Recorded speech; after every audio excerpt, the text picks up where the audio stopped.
정관용의 지금 이 사람.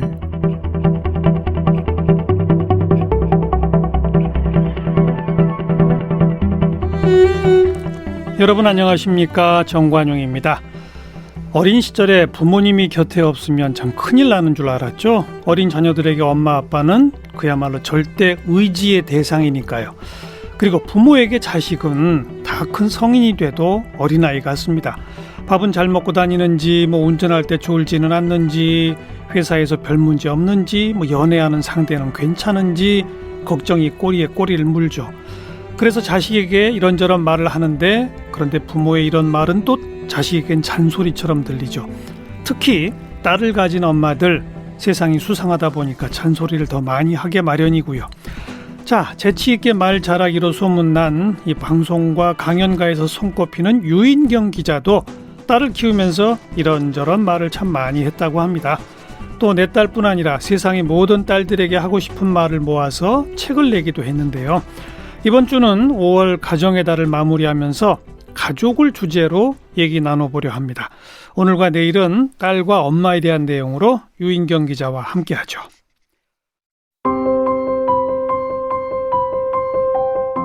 유인경 기자는 성균관대학교 신문방송학과를 졸업했습니다. 1982년부터 기자 생활을 시작해 30년 넘게 언론인으로 일했습니다. 2015년 경향신문 70년 역사상 최초로 정년퇴임한 여기자가 되었고 그해 올해의 여기자상을 받았습니다. 퇴직 후에도 다양한 방송과 유튜브, 강의 활동 중입니다.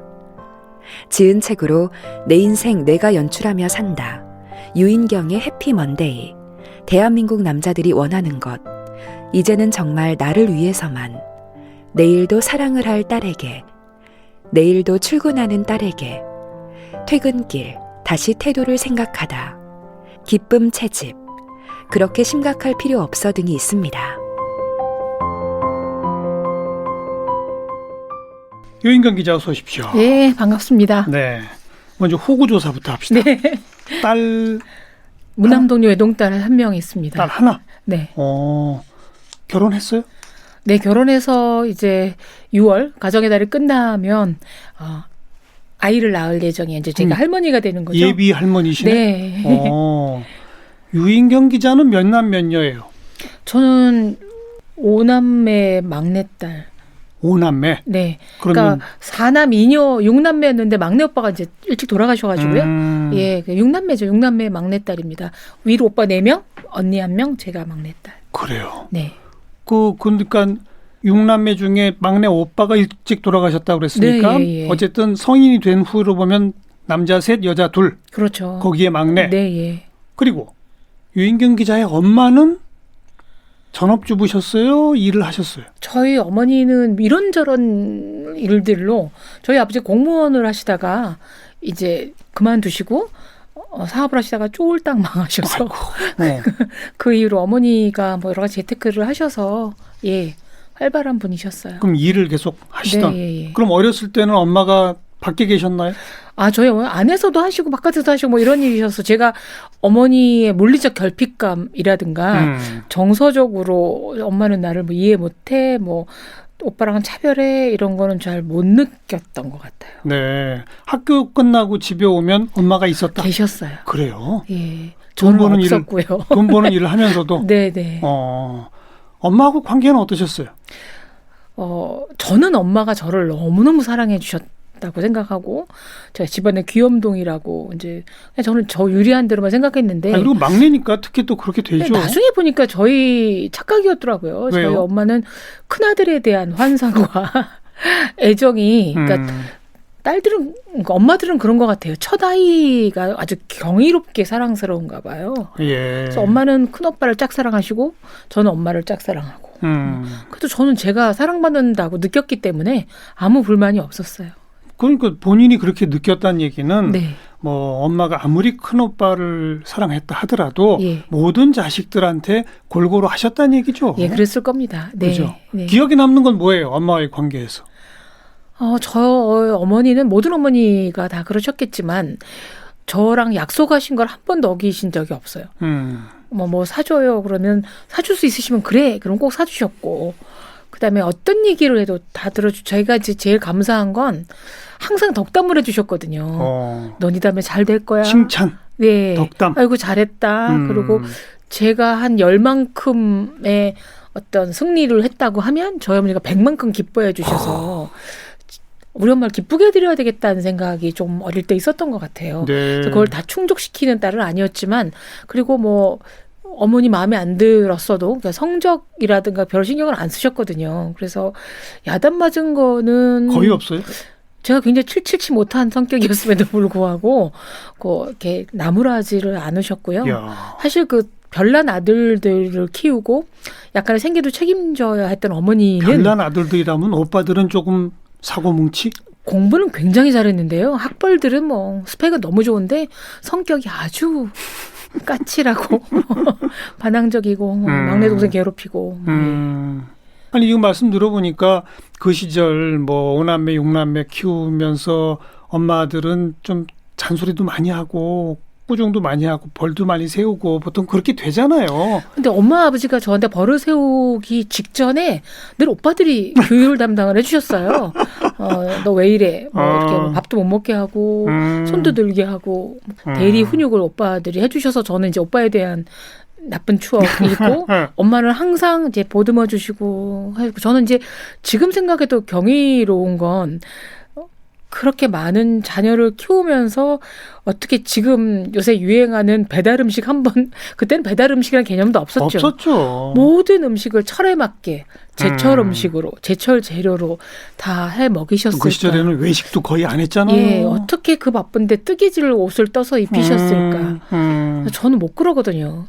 그 음식에 대한 엄마의 추억이 전 참 많은데 네. 제 딸한테는 같이 갔던 식당의 추억은 있으나 엄마의 이렇게 손맛 이런 걸 느끼게 해주는 게 별로 없어서 이게 살짝 이제 미안한데 딸한테 미안하단 말 안 하고 있죠.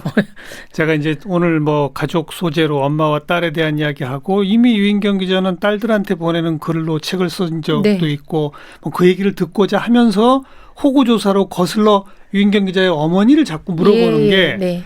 어떻게 컸나? 네. 그리고 본인의 머릿속에 엄마는 어떤 이미지인가? 그것이 딸한테는 어떻게 될까? 이게 궁금하기 때문이거든요. 네, 예. 엄마하고의 대화는 많았어요? 일방적이었죠. 제가 돌아오면 주저주저 오늘 있었던 일 얘기하고 뭐 속상했던 일, 기뻤던 일, 뭐 이런 얘기를 다 하면 저희 엄마는 그냥 들어주시고 잘했다 그러고 이쁘다고 해주시고 이제 그런 것만으로도 이게 뭐 소통이 뭐 제 말에 적극 공감해 주시거나 이게 아니라 아이 그래 뭐 사실 어머니가 생각하시고 해결해야 될 문제가 굉장히 많으셨는데 저 같으면 뭐 시끄러워라든가 뭐 좀 말 좀 그만해라든가 할 수도 있었거든요. 제가 굉장히 제잘거리는 성격이어서 근데 그걸 다 들어주셨고요. 들어준다는 게 중요하죠. 굉장히 감사한 일이죠. 그리고 제가 뭐 공부 못 시험 성적이 안 좋아 그러면 뭐 다음에 잘 보면 되지 뭐라고 하시거나 제 친구가 너무 잘 돼서 배 아파하면 사람은 묘비 앞에서 평가되는 거지. 지금, 묘비? 예, 죽을 때? 네, 죽고 난 다음에. 예. 뭐 지금 일희일비할 거 없다고 하시든가 너무 힘들어서 엄마 막 너무 힘들다 그러면 장마가 길어야 6달 넘는 거 봤니? 또 지나가. 뭐 이런 얘기를 뭐 철학적인 심리학적인 용어가 아니라 생활용어로 저한테 이렇게 숨통이 좀 트이게 해주신 분이었어요. 뭐 지금 제가 쭉 듣기로는 대단한 그 교육자적 어머니신데요. 예, 저희 어머니는 저한테는 그러셨고요. 저희 언니나 오빠한테도 분명히 그러실 테지만 그러니까 물리적으로 저희 오빠들은 뭐 유학도 가고 군대도 가고 저희 언니는 또 많이 바빴고 근데 제가 오롯이 독차지한 시간이 가장 많아서 아마도 추억이 시간을 제일 많이 많은 보냈군요. 것 같고 제가 결혼하고 난 다음에 제 남편이 망해서 이제 우리 엄마 집에 갈 수밖에 없다는 상황에서도 그 후에 치매가 걸리셨지만 10년은 제가 아주 독차지를 하고 있어서 가장 많은 추억을 가진 딸이죠. 근데 이 얘기 듣다 보니까 아버님께서 공무원 하시다가 왜 뭐 그만두시고 사업하다가 쫄딱 망했다고 했는데 유인경 기자도 남편이 사업하다가 쫄딱 망했어요? 그런 불길한 대이음이 있었어요. 우리 아버지 안 닮은 남자 만나고 싶었는데 좀 비슷한 것 같고. 네, 그래서 이제 한번 저희는 아버지가 망해보셨기 때문에 제가 뭐 그렇게 치명타도 아니었고요. 저는 기자 생활하면서 생활비는 벌 수 있는 정도 여력이 있었고, 그리고 엄마랑 같이 살 수 있었기 때문에 다른 사람에 비해서 제가 지금 뭐 우리 엄마가 치매셨어요, 남편이 망했어 하는 거는 좀 응석? 아니 그래도 어리광일 수도 있어요. 어찌 보면 본인도 그런 경험을 하게 되면서 네. 엄마의 삶을 더 좀 이해한달까 돌아본달까 그런 계기가 될 수는 있었겠네요. 야, 우리 엄마도 5남매 6남매 키우다가 아버지 사업 망하고 뭐 참 이렇겠구나 이런 생각이 들지 않았겠어요? 든 정도가 아니라 만약에 타임머신이 있어서 옛 시절로 돌이킨다면 우리 엄마한테 그렇게 살지 말으시라고 했을 것 같아요. 너무 다 책임지려고 하지 마시고 엄마만 생각하시라고. 너무 자식 남편 헤아리지 마시라고. 책임 안 질 수가 없잖아요. 아니요. 안 지면 다 자기 살 길을 찾았겠죠. 우리 오빠들도 성인들이었고 근데 공부도 다 잘하는 사람들이었고 제 남편도 마찬가지지만 열심히 제가 나 아무것도 못하니 당신 인생 책임져라 그러면 뭐라도 했겠죠. 근데 이제 엄마나 저나 나름 생활력이 있었기 때문에 남편들이 그런 데에 대한 그 별로 부담 없이 본인들을 행복하게 지내셨던 것 같아요. 나름 희생한 게 엄마군요. 네. 본인도 희생했다고 생각해요. 지금 아니요. 저는 희생하지 않았어요. 다르게 살았어요, 엄마랑? 예, 저는 제가 직장 다녔기 때문에 살림 썩 잘하지를 않았었고요. 가능하면 조금 여유가 있으면 저는 가사 도우미라도 뭐 당연히 부탁을 들었고요. 아이 아까 음식 얘기도 잠깐 드렸지만 외식 많이 했고. 네.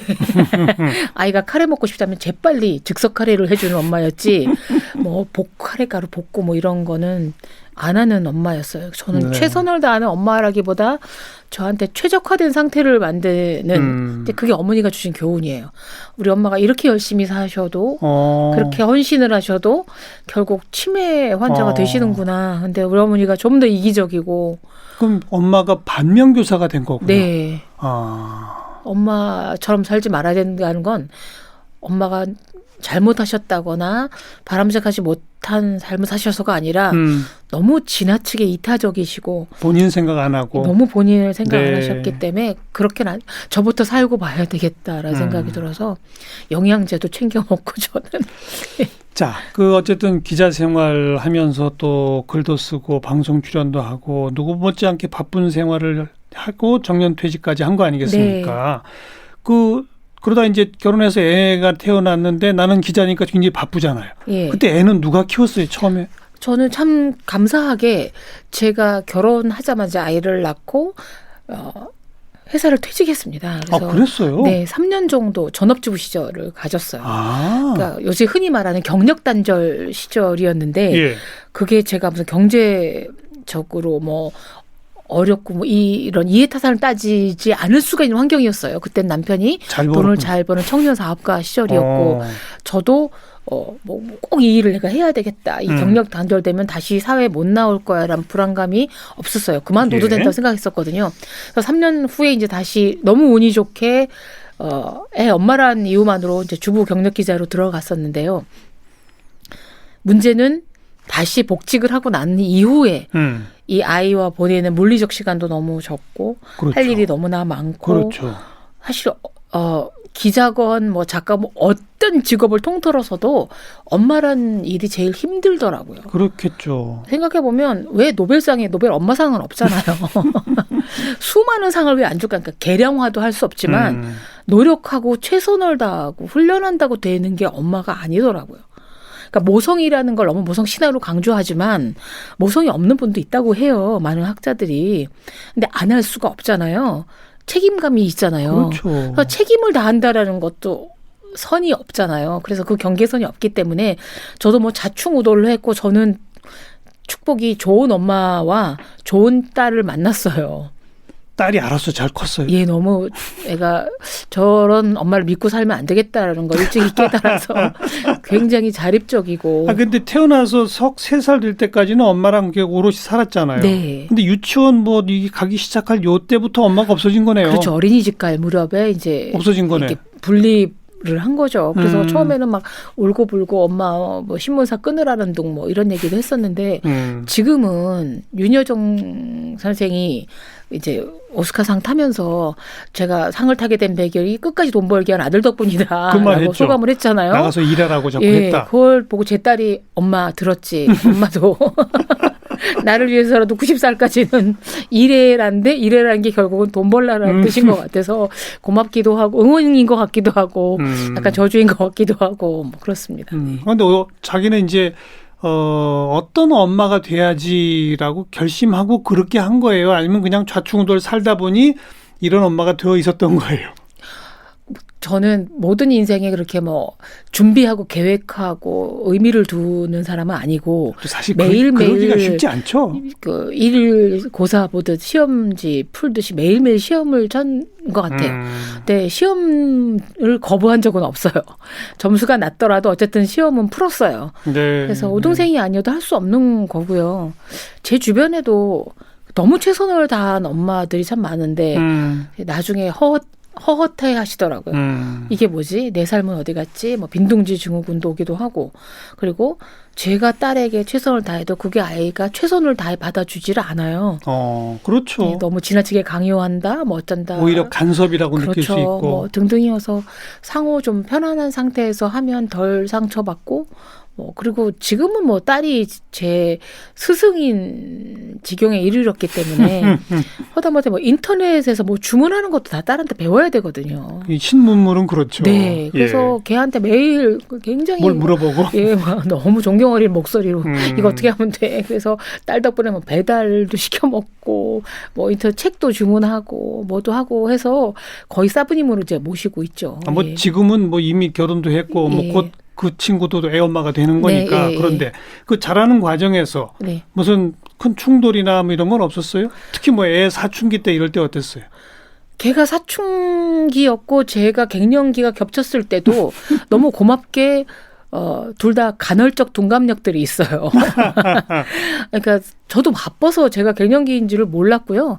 제 딸도 우리 엄마가 치매 할머니를 모시고 살고 아빠 대신 경제적인 일도 하고 기자만 하는 게 아니라 여러 가지 바쁘다는 걸 알기 때문에 이 정도면 엄마로서는 열심히 사는 사람이다라고 인정을 해주는 서서 저는 제가 괜찮은 엄마인 줄 알았어요. 걔가 불만을 안 하고 반항도 안 하고 뭐 그러기에. 근데 최근에서야 뭐 그런 얘기를 하더라고요. 예전에 엄마가 나를 키우듯이 지금 2021년에 키우면 엄마는 이렇게 경찰서에 잡혀갈 수도 있어. 아동학대. 아동학대로. 유기방임. 그렇죠. 뭐 늦게 들어오기도 하고, 뭐 도시락도 뭐 이상한 거 싸주기도 하고, 이렇게 뭐 밥 한다고 이렇게 전기밥솥에 눌렀는데 이게 취사가 아니라 보온을 눌러가지고 죽이면서 하고 막 이런 것도 그냥 많이 겪어서 기대치가 너무 높았으면 그럴 텐데. 근데 어쨌든 둘 다 그렇게 좌충우돌한 사이에 그 아이도 이제 또 다른 아이의 엄마가 되게 됐어요. 네. 네. 네. 근데 이제 감사한 건 딸이 엄마가 되는데 이제 그 얘기를 하더라고요. 엄마 나는 이 아이한테 엄마만큼 좋은 엄마가 될 수 있을까? 라는 얘기를 해서 표현해요? 네, 그래서 위안이 되기도 하고 이건 또 뭘 사달라는 얘기인가? 어떤 거를 내가 카드 결제를 해줘야 되나? 뭐 약간 좀 그렇기도 하지만 지금 그 따님도 일을 합니까? 예, 직장 다니고 있고요. 이제 뭐 이제 아이 나오면 출산휴가도 가겠다고 하고 예, 합니다. 그런 딸한테 그 내일도 출근하는 딸에게 뭐 이런 제목으로 네. 직장도 다니고 있고 이제 결혼도 하고 뭐 이런 딸들한테 하고 싶은 이야기, 본인도 경험했던 네. 그런 이야기들을 묶어서 이제 책으로 쓰면서 네. 여왕이 아니라 여신이 되라. 이건 네. 무슨 말이에요? 여왕은 언젠가 임기가 있잖아요. 네, 물러나기도 하고 그 밖에 다른 뭐 왕자의 난에 물려칠 수도 있고 내려와야 될 자리예요. 그래서 너무 권력에 연연할 필요가 없고 여신들은 각자 분야가 있어요. 그런가요? 예, 그렇죠. 뭐 헤라도 있고 뭐 아프로디테도 있고 그다음에 뭐 테미테르라는 뭐 신도 있고 뭐 별하별 다 분야가 있어서 한 분야에서 특성화가 될 수 있는 세대를 초월한 너만의 장기를 가져라. 라는 얘기였고요. 아, 거기서 예. 말하는 여신이 저는 여왕보다 훨씬 높은 게 여신이라고 생각했는데 네. 그게 아니군요. 높고 낮고를 떠나서 떠나는 물러나야 될 자리가 아니라 어떤 상황에서 뺏기지 않는 너만의 것을 좀 찾으라 그렇군요. 라는 얘기를 했는데 독특성, 개성, 네, 그렇죠. 자기만의 장점 예. 이런 거. 그러니까 스스로를 좀 알아가는 과정이 필요하다라는 이제 얘기였고요. 아직도 지금 뭐 남자들이 느끼기에는 오히려 남성들이 역전될 정도로 이제 상실감을 느끼지만 제가 일하던 시절만 해도 양성평등이란 단어도 참 생소할 때는 그 직장 생활의 규칙이라든가 판을 읽지 못해서 실수라는 경우가 참 많았어요. 예. 여성들이 흐름을 잘 이해를 못하고 그다음에 뭐 회사에 대한 충성도 그다음에 뭐 전반적인 그 연대감이 좀 부족했거든요. 그래서 그런 걸 좀 알려준 거죠. 축구장에 들어가면 축구 경기 룰을 알아야 되고, 그렇죠. 예, 감독 사인도 받아야 되고, 동료에게 볼도 좀 이렇게 패스를 하고. 해줘야 되는데 그 공만 보거든요. 어떻게든 아. 공만 몰고 가서 골만 해야 내가 득점이 난다고 생각하지만 득점보다는 어시스트도 굉장히 중요하고 팀워크도 중요하다는 생각을. 상대적으로 여성들이 그래요? 예. 자기 앞에 자기 과업만 생각하게 돼요. 많이 그랬습니다. 제가 다닐 때는. 왜냐하면 너무 숫자적으로 여성이 적었기 때문에 이제는 뭐 완전 역전이 됐습니다. 기자들도 70% 이상이 여기자긴 한데요. 그렇죠. 그러려면 빨리 돋보이고 싶었던 거예요. 실적을 내보이고 싶었기 때문에 전반적인 팀워크보다 그런 데 되게 많았고 네. 남자들 의리 야근이라고 해서 자기가 일 끝내도 그냥 있죠.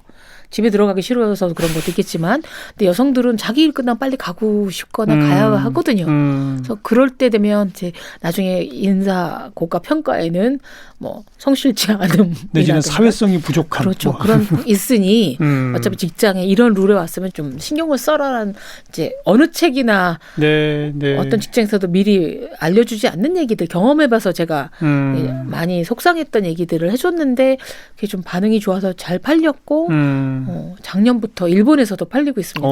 그렇군요. 예. 거긴 뭐 개성을 갖고 자기만의 독창성을 발휘해라. 이거는 뭐 많은 사람들이 할 수 있는 얘기인데 네. 근데 여자들은 자칫하면 팀워크 같은 거를 좀 등한히 할 수 있으니 네. 이거는 조심해야 한다. 예, 이런 얘기는 제가 그랬거든요. 그러니까 이런 얘기는 잘 안 하죠. 예, 저 회식하는 거 너무 싫었어요. 요즘은 어떻대요? 안 한대요. 아예 안 한대요? 예, 낮에 잠깐 먹고 어차피 지금 4명 이상 못 하기도 하지만 왜 하죠? 그다음에 뭐 지난번에 갔던 메뉴 구려요. 뭐 싫어요. 뭐 이렇게도 하고 돈으로 나눠주시면 안 돼요. 뭐 이런 얘기를 너무 MZ 세대라 그러죠. 예. 신세대들이 너무 당당히 한다는데 저희는 이것도 업무의 연장이라고 하고 패턴이 똑같잖아요.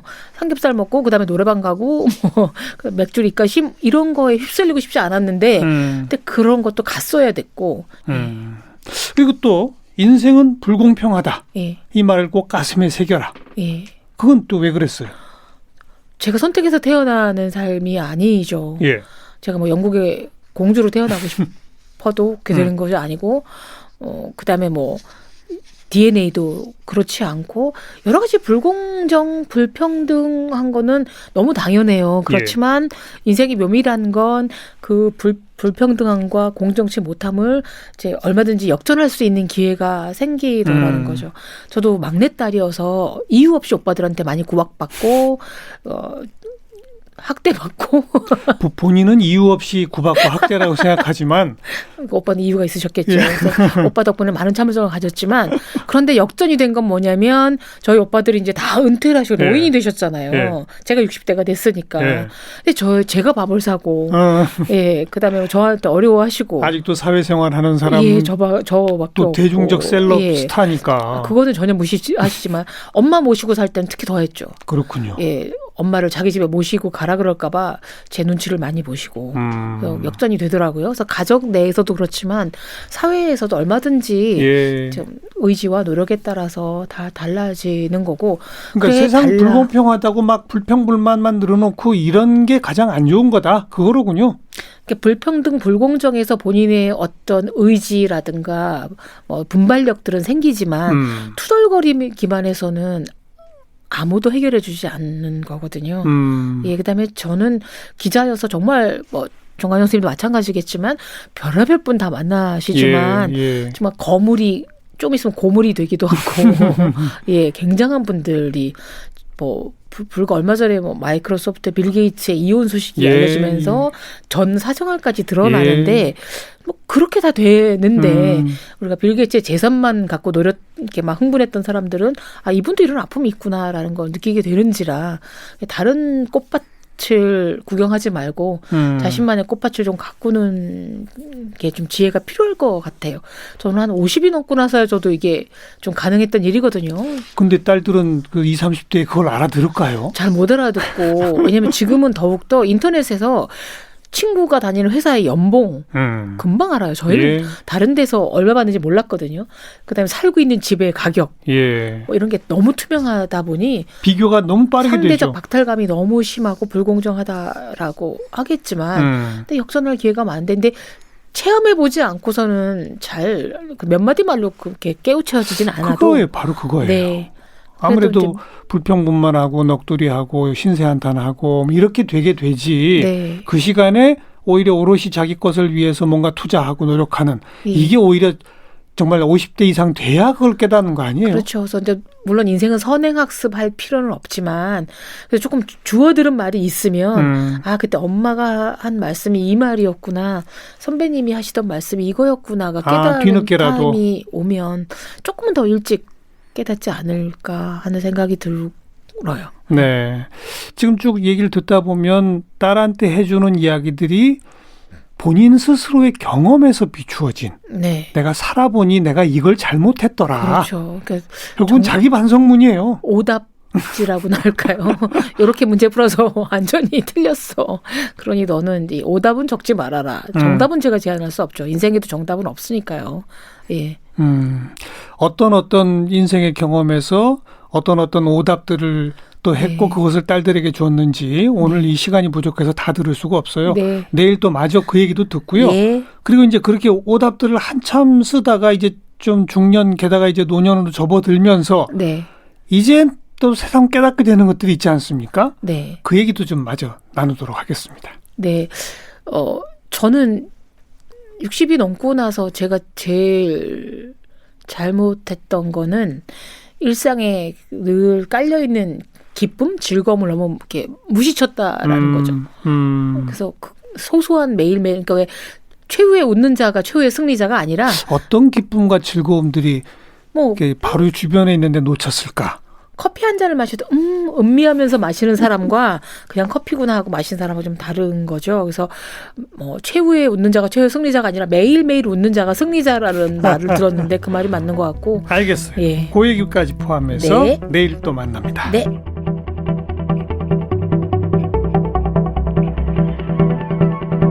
오늘 함께하신 정관용의 지금 이 사람은 KBS 홈페이지와 모바일 콩, 다양한 팟캐스트를 통해 다시 들으실 수 있고 유튜브를 통해 인터뷰 동영상을 함께하실 수 있습니다.